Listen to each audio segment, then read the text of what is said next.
தருமபுரி தனியார் மருத்துவமனையில் பிரசவத்தின் போது தாயும் சேயும் உயிரிழப்பு. உறவினர்கள் மருத்துவமனை முன்பு தர்ணா போராட்டத்தில் ஈடுபட்டதால் பரபரப்பு. தருமபுரி மாவட்டம் கடத்தூர் அருகே பழையபுது ரெட்டியூர் கிராமத்தை சேர்ந்த சங்கர் பார்வதி தம்பதியரின் மகன் கோகுலக்கண்ணன். இவர் விவசாயம் செய்து வருகிறார். இவருக்கு அஸ்தகிரியூர் பகுதியை சேர்ந்த அம்சவேல் நாகமணி தம்பதியினரின் மகள் சந்தியா என்பவருக்கும் கடந்த 4 வருடங்களுக்கு முன்பு திருமணம் நடைபெற்றது.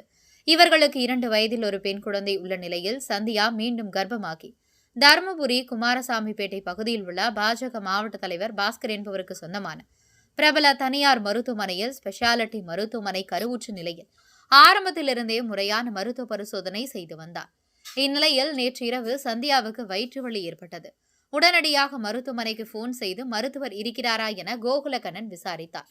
அப்போது மருத்துவமனையில் மருத்துவர் இருக்கிறார், உடனடியாக சிகிச்சைக்கு அழைத்து வாருங்கள் என தெரிவித்த நிலையில் சந்தியாவை மருத்துவமனையில் சிகிச்சைக்காக சேர்த்தனர்.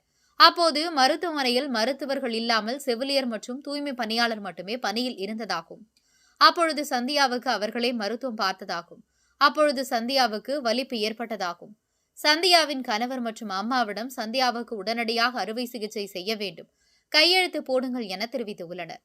உடனடியாக அறுவை சிகிச்சை செய்யும் போது குழந்தை இறந்து பிறந்ததாக தெரிவித்தனர். சந்தியா மிகவும் ஆபத்தான நிலையில் அதிக இரத்தப்போக்கு ஏற்பட்டதா உடனடியாக ரத்தம் தேவைப்படுவதாக கூறினர். இறுதி நேரத்தில் இந்த மருத்துவமனையில் அவர்களுக்கு சிகிச்சை வழங்க போதுமான மருத்துவ உபகரணங்கள் இல்லை. எனவே தருமபுரி அரசு மருத்துவக் கல்லூரி மருத்துவமனைக்கு கொண்டு செல்ல வேண்டும் என கூறி யாரிடமும் சொல்லாமல் சந்தியாவை கூட்டி சென்றதாகும்.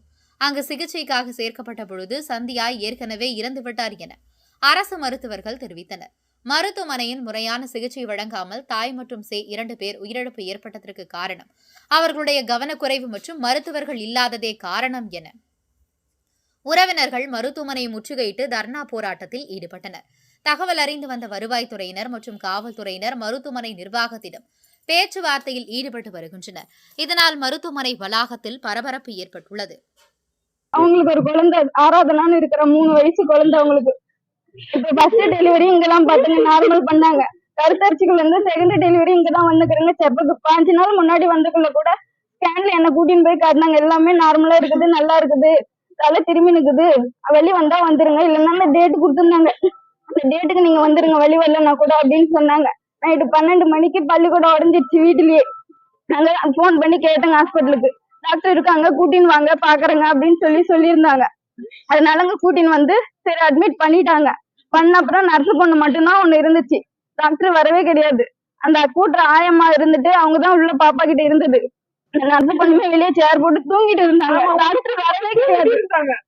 டாக்டர் வரவே இல்லை. இப்ப வரைக்குமே காலையில வரைக்குமே வரல. நான் போன் பண்ணி கேட்ட வரைக்குமே இல்ல, பாக்குறாங்க அப்படின்னு தான் சொன்னாங்களே தவிர டாக்டர் வரவே இல்லை. திடீர்னு போன் பண்ணா பிளட் வேணும் அப்படின்னு சொல்லி கேட்டிருந்தாங்க. பாப்பாது AB பாசிட்டிவ் பிளட் குரூப். இவங்களை போன் பண்ணி கேட்டுக்குள்ள தம்பி பிளட் குரூப் AB பாசிட்டிவ் இருந்து குடுக்குறேன்னு சொன்னது. இல்ல எனக்கு வேண்டாம், போய் வாங்கிட்டு வாங்கன்னு சொன்னது. இவங்க போய் வாங்கிட்டு வர போயிட்டாங்க.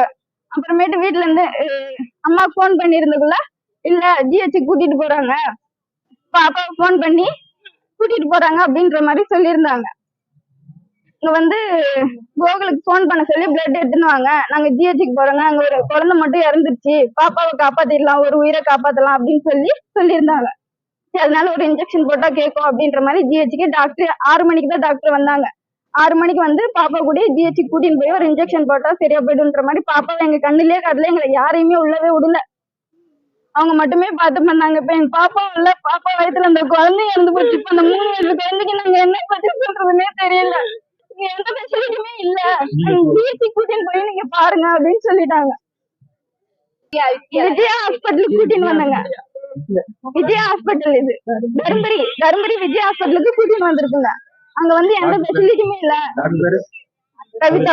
கவிதா டாக்டர். என் பேர் கோகுலக்கண்ணா. எங்க வீட்டுல வந்து செஞ்ச வீடு இருக்காரு. நாங்க கடத்தூர் விஜய் ஹாஸ்பிட்டலுக்கு தருமபுரி பெண்ணா ரோட்ல இருக்கிற விஜய் ஹாஸ்பிட்டல் கேட்டாங்க.